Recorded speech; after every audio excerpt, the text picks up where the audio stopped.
Mon nom est Pascal Nouyen Deschênes. Bienvenue dans le Pas le temps de lire show.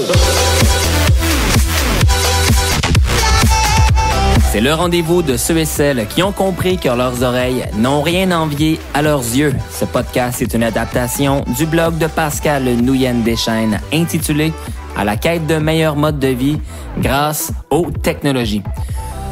J'aurais vraiment aimé que Richard Marcotte présente la prochaine commandite, mais il était déjà dans un souper avec ses chums Gérald Tremblay et Gilles Vaillancourt. Le Pas le temps de lire show est une présentation de mon humble moi-même. Les mots deviennent des phrases qui en disent long. Le tout produit au spacieux studio de PND Design. L'article d'aujourd'hui, le multitâche. Une légende urbaine qui a trop duré.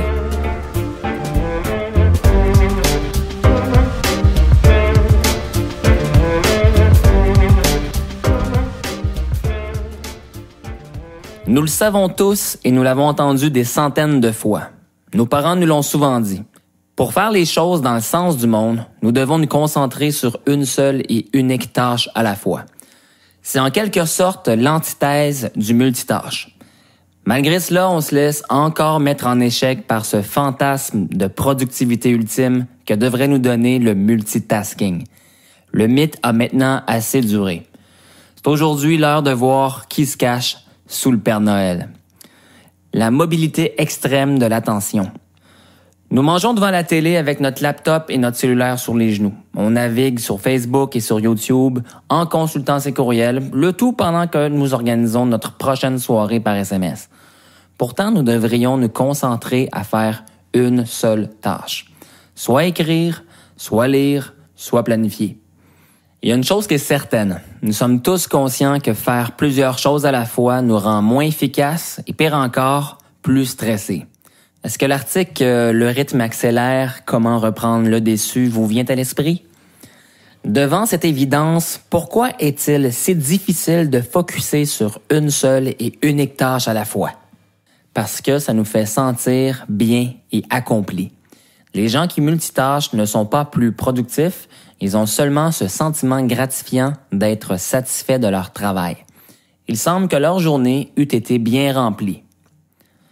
Dans le but de comprendre ce qui se passe dans notre cerveau et d'analyser si cela a du sens, j'ai aussi trouvé certaines recherches plus qu'intéressantes avec des réponses à cette question. La chercheuse Zheng Joyce Wang mentionne dans sa récente recherche que si nous étudions des notes de cours, que nous écoutons la télé et que nous textons nos amis à travers tout ça, nous nous sentons plus satisfaits de notre travail. Nous accomplissons toutes ces tâches en même temps et on se sent particulièrement efficient. Malheureusement, c'est exactement l'opposé qui se produit. Les étudiants qui étudient de façon multitâche se sentent bien sur le moment, mais leurs résultats sont beaucoup moins bons que ceux qui ne multitâchent pas. L'aspect fashion du multitâche. Une autre cause qui nous pousse à multitâcher est le fait que ceux qui le font semblent très efficaces vu de l'extérieur. Nous voulons à notre tour devenir efficaces comme eux. Ce fait a été démontré dans cette étude du New Atlantis. Vous pouvez voir le lien sur le blog. Nous voyons quelqu'un écrire des courriels pendant qu'il est en train de faire une approbation par téléphone tout en feuilletant son journal. Cette scène produit un effet « wow » qui donne l'impression que cette personne est vraiment en affaires. On se dit « moi aussi je veux assurer le show comme ça ». C'est ainsi que de façon inconsciente, nous nous mettons beaucoup plus de pression à jongler avec de plus en plus de tâches en même temps. Voici d'où vient notre fameux « ouf, j'ai eu une grosse journée à la job », avec un petit ton satisfait. Pour nous, l'acteur de notre propre vie, cela nous semble productif. La Dr Wang en conclut que notre productivité journalière ne fait que descendre proportionnellement.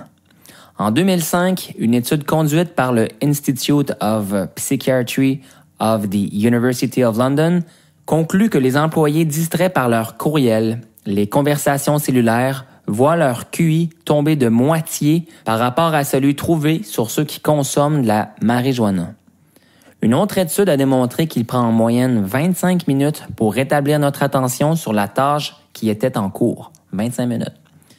Que se passe-t-il dans notre cerveau lorsque nous sommes en mode multitâche? Un point particulièrement intéressant est que notre cerveau est totalement incapable de travailler de façon multitâche ou de manière parallèle. Je répète, notre cerveau n'est pas du tout capable de travailler de façon multitâche. Par exemple, si nous sommes en train de manger, que nous avons 4 fenêtres de chat, messagerie instantanée, en cours de conversation, en plus d'écrire un article, ce n'est pas parce que notre cerveau a la capacité de focusser sur toutes ces activités à la fois. Ce qui se produit à la place, c'est que le multitâche divise notre cerveau. Cela crée quelque chose que les chercheurs appellent l'effet spotlight, c'est-à-dire que notre cerveau met en lumière une chose à la fois. Notre cerveau redirige notre attention sur l'activité de manger, puis ensuite l'activité d'écrire, puis ensuite l'activité de suivre une conversation, etc., etc., etc. Notre attention ne fonctionne pas en parallèle, mais bien en série. Nous interrompons le flux de pensée de l'activité X en cours pour Y. Nous interrompons le flux de pensée de l'activité Y en cours pour Z, etc., etc. Un beau trou sans fin. Voici où se trouve le bobo qui fait mal à la fin de la journée. Nous nous infligeons ces interruptions. Pour les amateurs de BDSM, nous pourrions comprendre, mais aux dernières nouvelles, la majorité d'entre nous n'est pas masochiste. Clifford Nass, chercheur à l'université de Stanford, a pris comme hypothèse durant son étude que ceux qui multitâchent beaucoup ont certainement développé des habiletés exceptionnelles pour 1. Filtrer l'information, 2. Changer rapidement de focus entre différentes tâches et 3. Conserver en mémoire leur travail. Il a trouvé que tous ces points sont faux.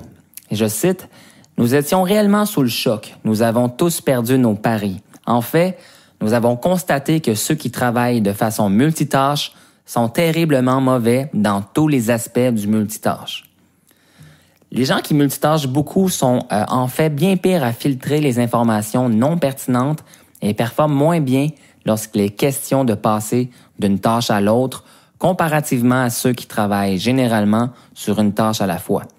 La majorité des études sur le sujet reconnaissent ce fait. Personnellement, j'ai eu le même genre de résultats n'ayant jamais lu ce genre d'études auparavant. J'ai mis en place quelques règles personnelles pour bannir le multitâche de ma façon de travailler une fois pour toutes. Cela me permet de spécifiquement focusser sur une tâche à la fois. Les résultats que j'ai obtenus sont incroyables et je veux les partager avec vous. Une des choses qui me faisait vraiment sentir en contrôle était d'appuyer sur Command Tab à tout instant pour travailler sur 3 ou 4 tâches selon l'inspiration du moment. En fait, mon cerveau et mon travail étaient plutôt disparates. J'ai dû arrêter cette mauvaise habitude-là pour travailler sur ma nouvelle entreprise PND Design. Pour résoudre la démence du multitâche, je me suis imposé 4 conditions clés dans le but de développer mon habileté à focusser sur une seule tâche à la fois. 4 façons de cesser sa dépendance aux multitâches. 1. Une application à la fois. De cette façon, je m'oblige à terminer la tâche essentielle dans ce logiciel. Pas d'SMS, pas de modifications en lien avec le blog, pas de brainstorming sur d'autres projets, pas de réseaux sociaux, rien. Cette simple habitude transforme entièrement ma façon de travailler. Essayez donc d'interrompre les personnes les plus influentes que vous puissiez trouver pour le plaisir. Vous risquez de vous faire virer de bord assez vite. C'est pour cette raison qu'ils ont des gatekeepers, des secrétaires, des gens qui prennent des rendez-vous pour eux. Une tâche à la fois. Ma mère avait donc raison. 2. Définir une liste de tâches, les to-do list. Je débute normalement ma journée en prenant de 5 à 10 minutes pour l'organiser et définir les priorités. Certaines fois, je le fais le jour précédent. Par contre, beaucoup de gens ont de la difficulté à suivre leur propre planification. Une des méthodes très efficaces que je connaisse est de faire une rencontre avec une personne qui s'engage à faire de même pour avoir à rendre des comptes sur ces fameuses tâches. Ceci semble un détail mineur, mais il peut faire une grande différence. La raison est qu'au lieu de seulement écrire les tâches sur papier, nous devons penser à une multitude de détails par rapport à ces tâches. Par exemple, Dave, j'aimerais ça écrire cet article sur ce genre de contenu parce que j'ai eu l'inspiration en revenant du démo day de Thunderfuel. Je pourrais prendre cette direction-là, ou cet angle, blablabla. La to-do list ne change pas, mais nous savons plus clairement ce que chacune des étapes implique. La clarté nous permet de mieux évaluer notre temps et les priorités. Le jour suivant, tout ce que nous aurons à faire est de regarder cette liste et de l'accomplir. 3. Changer d'environnement de travail. Celle-ci est de loin ma préférée. Changer d'endroit au moins une fois par jour est un changement qui a beaucoup augmenté ma productivité et mon attention en général. Je ne quitte jamais mon bureau sans avoir fait la deuxième étape si haut par contre. Nous avons souvent entendu que nous devons créer un espace de travail confortable pour mieux travailler. Mais plus encore, ce que j'ai observé, c'est que nous devons en créer plusieurs. Parfois, le fait de prendre une pause de 5 minutes ou de boire quelque chose ne suffit pas pour reprendre mon attention et de passer à la tâche suivante. Pas plus que d'éteindre mon ordinateur pour 5 minutes et de revenir à mon bureau. Je sens viscéralement le besoin de bouger d'un endroit à l'autre. Je ne crois pas que ça soit un caprice. Souvent, je commence à travailler de chez moi durant la première moitié de la journée et par la suite, je me déplace dans un café, un resto près de chez moi. 4. Limiter les notifications, aka les interruptions. Celui-ci est difficile à appliquer, j'en conviens. Tout d'abord, pour les SMS, je demande personnellement à mes proches de les éviter. Je préfère de loin communiquer par courriel. Parfois, quand je reçois un SMS, je vais répondre par courriel pour faire respecter mon droit à la non-distraction. Au niveau des courriels, je crois que c'est aussi intense à arrêter que l'héros. Je m'oblige à regarder mes courriels seulement le matin, l'après-midi et le soir, 3 fois par jour, pas 100 fois. Pour m'aider, je ne vois pas le nombre de nouveaux courriels reçus lorsque l'application Mail est réduite. Je n'ai pas non plus de notification sonore qui m'indique l'arrivée de vos messages. Je crois sincèrement que c'est de la folie que d'accepter d'être continuellement dérangé par tous les messages qui entrent. Au niveau de mon téléphone intelligent, toutes mes boîtes courriels sont désactivées par défaut. J'ai seulement un courriel privé, exemple cell@pnddesign.ca, où je reçois la redirection de certains messages grâce à des règles prédéterminées. Mon employé sait que je recevrai son message en tout temps s'il écrit le mot-clé « urgent » dans l'objet du message. Donc ceci est possible grâce au filtre inclus dans Gmail. C'est un outil extrêmement puissant pour minimiser les dérangements et pour batcher ces messages, filtrer les rabais du jour, etc. J'écrirai certainement un article sur le sujet dans le futur. Et pour ceux qui gèrent tout seulement à partir de leur téléphone, moi je pense que vous creusez votre propre tombe de distraction de luxe. Mais je serais sincèrement heureux de savoir comment vous y arrivez. Puis écoutez de la musique dans cette histoire. Au cas où vous vous le demanderiez, écouter de la musique en travaillant n'est pas à proprement parler du multitâche. C'est ce qu'affirme le professeur Clifford Nass. Je le cite. « Dans le cas de la musique, c'est un peu différent. Nous avons une petite partie spéciale pour absorber la musique. Ainsi, nous pouvons en écouter tout en faisant autre chose. » Fin de la citation. Pendant un instant, j'ai retenu mon souffle. Tranche de vie de café. Un petit fait anodin en lien avec le 3e point mentionné si haut. Je croise régulièrement Jean Leloup sur mon chemin ou bien à l'endroit où je travaille. Il bouge constamment lui aussi. Il jase 30 minutes avec quelqu'un ici, parle au téléphone un peu plus loin, change d'endroit constamment sur 2 ou 3 km². OK, ce chiffre-là, il n'est pas vérifié. Je vous reviens là-dessus. Je ne vous dis pas que ceci est un fait scientifique qui prouve quoi que ce soit. Mais je vous dis que Jean est quelqu'un d'inspiré et d'inspirant. Son besoin naturel de bouger doit y être pour quelque chose. Et en passant, me voici encore reconnaissant les yeux pleins d'eau pour l'album Les Fourmis, où l'espace intersidéral fait partie des meubles comme l'autoroute 20. Personnellement, je suis vraiment emballé par le défi de changer ma façon de travailler et de faire tendre mon attention vers une tâche à la fois.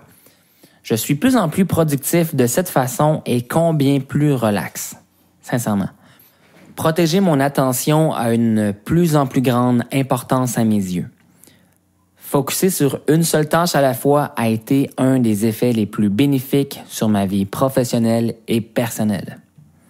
Alors ici, au niveau des crédits, cet article a été inspiré et adapté de Leo Widerinch. Vous pouvez trouver l'article original sur le blog de bufferapp.com et vous avez le lien directement sur le blog. Et en terminant, je vous laisse sur cette question.